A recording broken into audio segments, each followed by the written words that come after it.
The red wheelbarrow. So much depends upon the red wheelbarrow, glazed with rainwater beside the white chickens.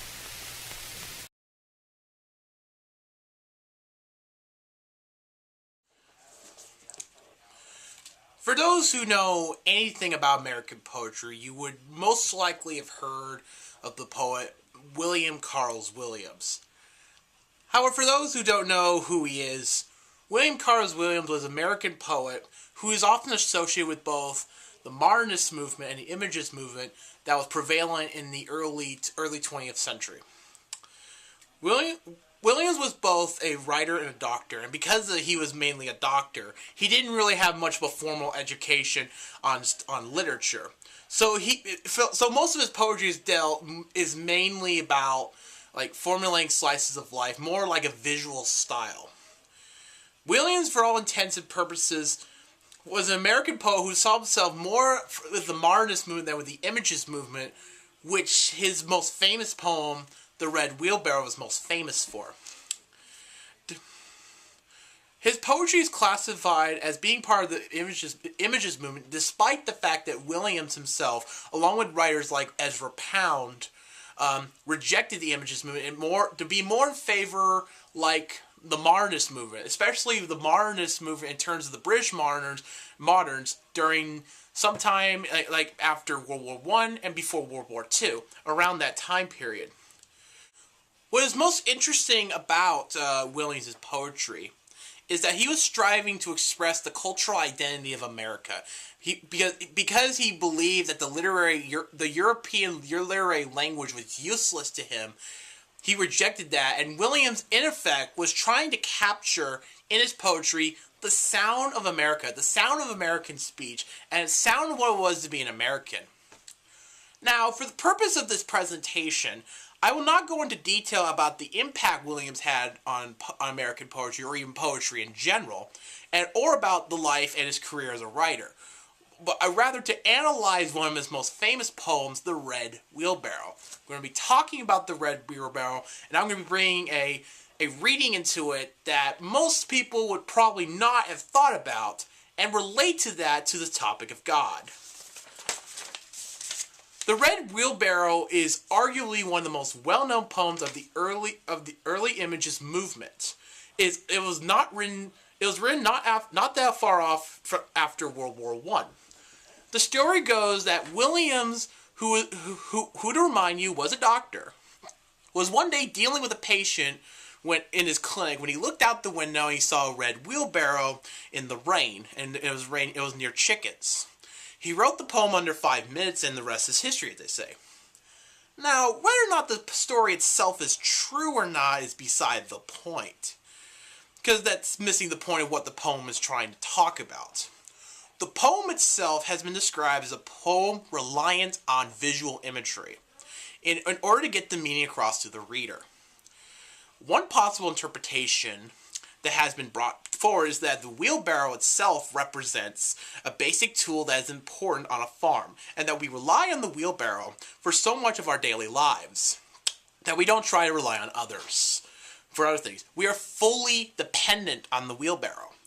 Another interpretation would be that, similar to the first interpretation, we are reliant on the wheelbarrow.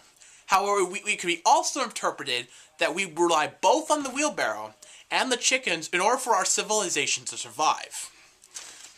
And that's just two possible interpretations. There's plenty more, but for the sake of time, I'm only going to talk about those as two primary examples. With different interpretations of the poem, I want to bring a reading into this, and I'm absolutely certain that Williams himself never intended for this reading. And that is to talk about reading into the poem how we relate to the subject of the existence or non-existence of God. Now, but before we get into that, let's take a closer look at this poem. What's noticeable about each stanza is that each stanza is one sentence broken up into two lines. When you look at each individual stanza, you will notice at least almost right away that the stanzas themselves are in the shape of a wheelbarrow. Because of this, it implies that the form of the poem itself is trying to emphasize the importance in the symbolism of the wheelbarrow itself. And because of this, the poem draws you in immediately because of its simplicity, but also because of the way it powerfully relies on the symbolism of the poem, not just by the images themselves, but how the images are represented by the words on the page. Now, understandably, many people who do not understand poetry would shrug this poem off as being too simplistic. They would just shrug it off because, like, if it's so simple, then why should we analyze it? It's just a simple poem. Well, for whatever reason. But that's just not doing the poem justice. Now the question remains, where does God come into this picture? I'll get to that in a minute. The first thing I want to talk about is the fact that Williams goes out of his way in the poem to point out that the wheelbarrow is red and that the chickens are white. When we analyze this poem, some of these questions we should be asking ourselves. Why was it necessary for Williams to mention the color of the wheelbarrow? Why was it important for Williams to mention that the chickens were white? Williams could have easily not pointed that out, and he still would have gotten his meaning across. Yet, he made it absolutely important that he mentioned the color of both the wheelbarrow and the chickens, in order to have this color contrast, in order to have this visual image of ordinary life. Williams felt it was absolutely necessary to point out that the wheelbarrow is red. The question we should ask ourselves when we do any further reading of this poem is to ask ourselves why he would bother to do that in the first place. I want to talk about the psychology of the colors a bit. I'm pretty sure you'd be familiar with the psychology of colors and how certain colors, such as red, black, white, green, so on, would represent different emotions and different forms of symbolism. For the sake of the discussion, I will primarily focus on the colors of red and white. For the color red, it is often associated with two basic types of emotions. For positive emotions such as excitement, energy, passion, desire, movement, speed, strength, and love, represents the color of red in a positive light. If we look at the color of red in a negative light, we would get emotions such as anger, aggression, bloodlust, agitation, war, and all that stuff. What the color red, if you put the color red in a negative sense, what it would mean. For the color white, it is often associated with things such as purity, goodwill, healing, spirituality, gods, angels, and so on and so on. In Eastern cultures, the white is seen as symbolizing death, blindness, and surrender, but for the sake of time, we're going to go by the Western conception of what the color white represents in order to stay on topic. Now that we have a basic understanding of the symbolism for red and white, how can we relate this poem to the Red Wheelbarrow? It is very obvious when you look at this poem. You're never going to a million years think about how can you read God into this subject? And you're like, how can you think of the subject of theology in a poem as simple as this? And you know what? In a way, you're right. Why would we? But the question is, why can't we? Why can't we read into it? I believe we can do this, even in the simplistic of poems. And this poem by William Carlos Williams is perfect for this. Let's take this poem. If I were to take this poem and use it to comment on the existence or non-existence of God, we would have to base our interpretation, our own presupposition of whether or not God exists. For agnostics, or people who don't know either way, or however you want to define agnostic, it would most likely be no different. I will not attempt to use this poem as an argument for God's existence, because doing so would be beyond the scope of this video. So for the purpose of this video, we're going to presuppose that God exists. As a theist, my worldview includes the reality of God. When I talk about reality, I'm talking about my perception of reality, because it is my view that each individual worldview does not have a full, complete view of what reality is. Reality is defined by philosophy as the state or quality of having existence or substance. If we're going to argue that no one has a complete view of reality, then I would view that my view of reality includes the existence of God.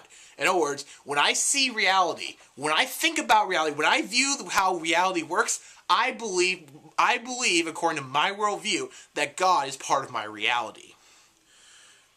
And when I talk about God, I'm talking about the classic conception of God that is proposed in the Abrahamic religions.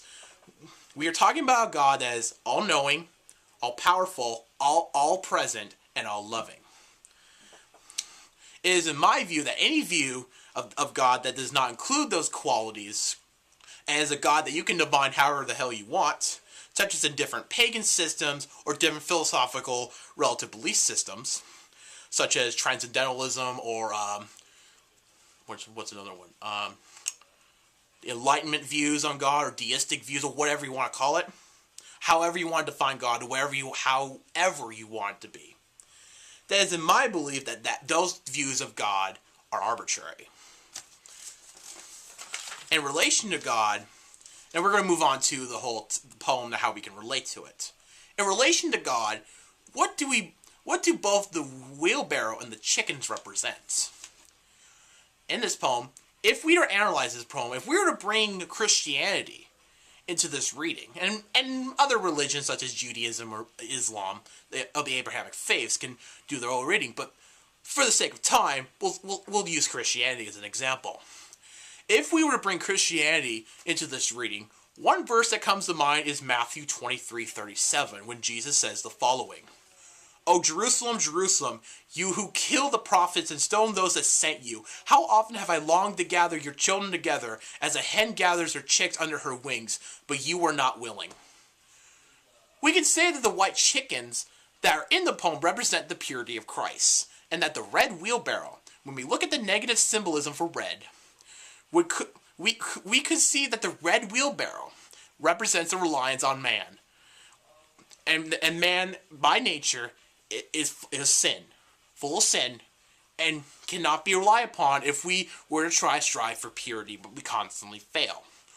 Or if we have a negative view of God, the symbolism could be switched around.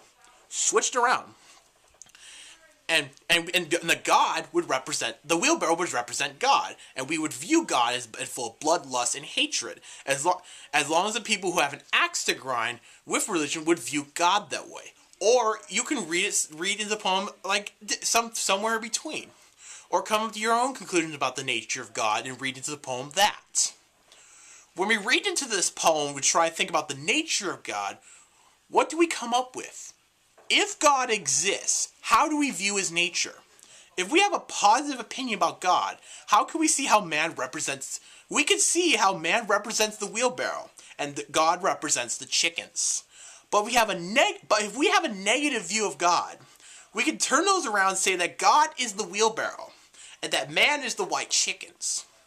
I would argue that how we view this poem under the lens of trying to understand God and how we view God determines how we read into this poem.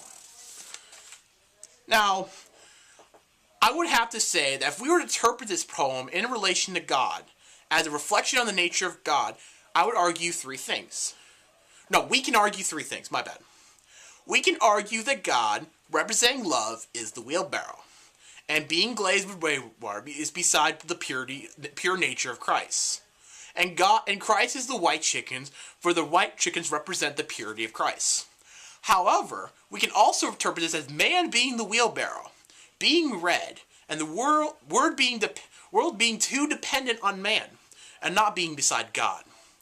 With the white chickens, with what the white chickens represent. The wheelbarrow glazed with sin. Of course, all of these interpretations are subjective. There's no right or wrong answer of when interpreting these poems by William Carlos Williams. When looking at this poem, we need to look at what does the wheelbarrow represent? What does the glazing of the rainwater on the wheelbarrow represent? And what does the white chickens represent? By looking at this poem under the lens of theology, we can try to see how can we understand the nature of God. How can we what's the word for it? How can we view God? How can this poem remind us how we view God? And that's all I'm going to say. Now, before I end this, my final question remains. If we were to read our theology into this poem, assuming for the sake of the argument that God exists, what would our understanding of God be? When we look at the poem, how do our views of God affect our reading of the poem? And if our views of God affect the reading of the poem, what is the poem telling about us? Thank you for watching.